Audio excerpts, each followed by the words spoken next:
가해자의 신상 밝히기를 시작으로 인터넷을 비롯해 여러 매체를 통해서 논란이 됐었던 여고생 성폭행 사건. 이 사건의 혐의를 받고 있는 인물이 배우 차승원 씨의 아들로 밝혀지며 현재 차모 씨는 피소된 상태인데요. 그리고 고소인 K양은 오늘 경찰 조사를 받을 예정입니다. 경찰서에 나가 있는 취재 기자를 통해 자세한 내용 들어보도록 하겠습니다. 이보람 기자. 네, 저는 지금 서울 강남경찰서에 나와 있습니다. 네, 고소인 K양이 경찰 조사를 받는다고요? 네, 그렇습니다. K양이 극비리에 오늘 경찰 조사를 받는다는 소식을 입수했는데요. 하지만 현재까지 K양의 모습은 보이지 않는 상황입니다.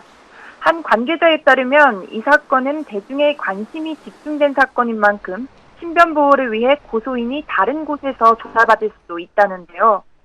알려진 바대로 K양은 지난 1일 서울중앙지검에 차승원 씨 아들 차모 씨가 자신을 감금하고 성폭행을 했다며 차 씨를 상대로 고소장을 제출했습니다. 접수된 차 씨의 혐의는 아동 및 청소년 성보호에 관련한 법률 위반 등으로 검찰은 지난 5일 해당 사건을 서울 강남경찰서에 이첩하고 수사를 지휘한다고 밝혔는데요. 사건을 담당하게 된 경찰은 약 3일 만에 차 씨의 성폭행 혐의 진위 여부에 대해 보다 본격적인 수사에 착수하게 된 것입니다. K양은 이번 경찰 조사에서 자신이 고소장에 진술한 내용의 진실 여부를 집중적으로 조사받을 것으로 알려졌는데요.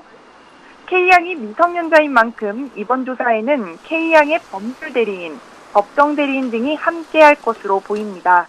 하지만 강남경찰서 측은 수사 내용은 일절 말할 수 없다며 수사 방향과 진행 상황들에 대해 말을 아꼈습니다.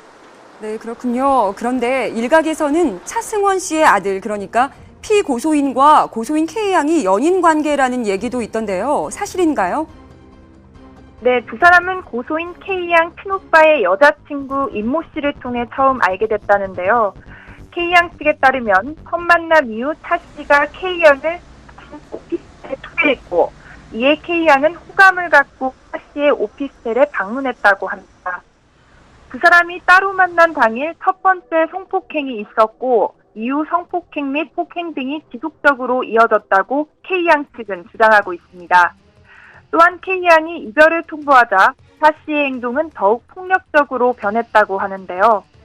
이에 K양은 차 씨를 피해 삼성동 소재의 원룸을 얻었지만 일주일 만에 차 씨에게 발각돼 K양의 원룸과 차 씨의 할아버지 소유의 별장, 그리고 차 씨의 오피스텔에서 감금당한 채 성폭행을 당했다며 차 씨를 상대로 고소장을 제출하게 된 겁니다.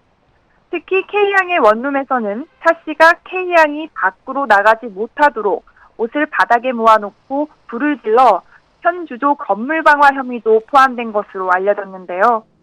K양의 법률 대리인은 취재진에게 두 사람이 처음엔 호감을 갖고 만난 것은 맞다 하더라도 연인 사이에서도 이런 식의 성폭행은 없어야 한다고 말하기도 했습니다. 정말 K양이 차 씨에게 납치가 됐고 감금을 당했다면 가족들이 이 사실을 모르고 있었는지도 궁금한데요. 네, K양 측은 K양의 어머니가 일 때문에 지방에 내려가 있어 K양이 주장하고 있는 내용을 전혀 몰랐다는 입장입니다.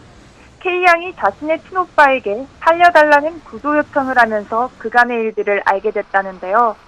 K양 측은 나중에 알고 보니 차 씨가 K양과 관련해 총 4번 경찰에 신고 접수가 됐었다며 신고자는 K양과 인근 주민들이라고 전했습니다. 또한 당시 경찰에게서 K양과 관련해 아무런 연락이 없었다며 그때 알았더라면 K양이 이렇게까진 되지 않았을 거라고 신통한 마음을 감추지 못했습니다. 그렇다면 고소인 K씨 측은 차 씨의 혐의를 입증할 만한 증거를 가지고 있나요?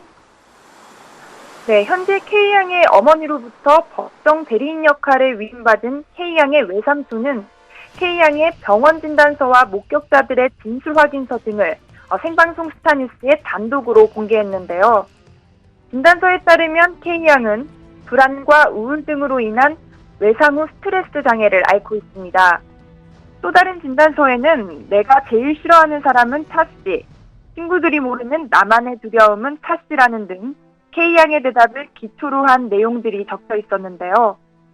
취재진은 사실을 확인하기 위해 진단서를 작성한 정신과 전문의를 찾아갔지만 병원 측에서는 정신과의 특성상 환자의 상태에 관한 이야기를 할 수가 없다며 말을 아꼈습니다. 하지만 K양이 차 씨에게 성폭행을 당했다고 주장하는 근거 자료가 과연 법적으로도 효력이 있을지는 좀 더 지켜봐야 할 것 같습니다.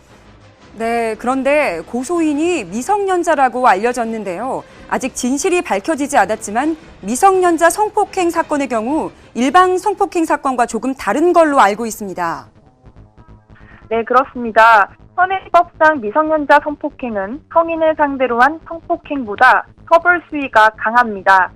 현재 차 씨는 아동 청소년의 성보호 위반과 위력에 의한 납치 및 감금, 특수폭력 행위, 성폭력 행위 등의 처벌에 관한 법률을 위반한 것으로 알려졌는데요.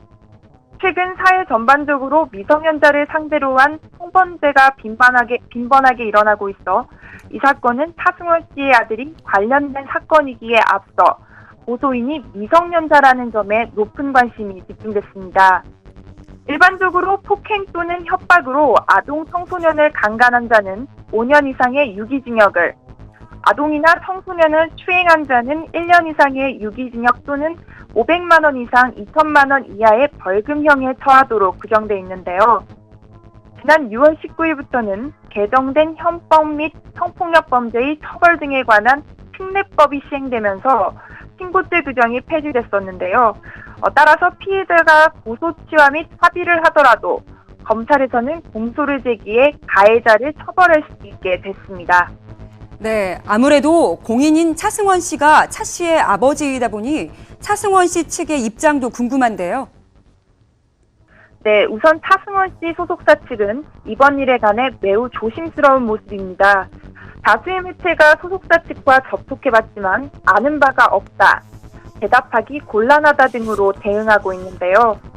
하지만 차승원 씨는 지난 3일 자신의 SNS에 아들의 성폭행 혐의 피소 사건과 관련해 공개적으로 사과의 뜻을 전했습니다. 사건의 진위 여부를 떠나 논란이 된 아들을 둔 아버지로서 도의적 책임을 느낀다는 것이었는데요. 이에 유명 연예인이기 때문에 대중에게 사과를 해야 하는 차승원 씨에 대한 동정 여론이 끊이지 않았습니다. 하지만 사건의 당사자인 차 씨는 아직 뚜렷한 입장 표명을 하지 않은 상태입니다. 네, 사건이 어떻게 해결되는지 신중히 지켜봐야 할 것 같네요. 합의 가능성이 있는 겁니까?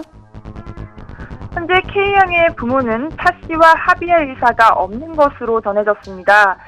일각에서 제기하는 돈이 목적이 아니냐는 추측에 대해서도 우리는 서울 강남에 30년 넘게 거주해왔고 돈에 구애받는 집안이 아니라며 죄를 지은 사람은 그에 합당한 처벌을 받아야 한다고 강경한 입장을 나타냈습니다. 반면 차 씨 측은 합의를 목적으로 연락을 해왔다는데요.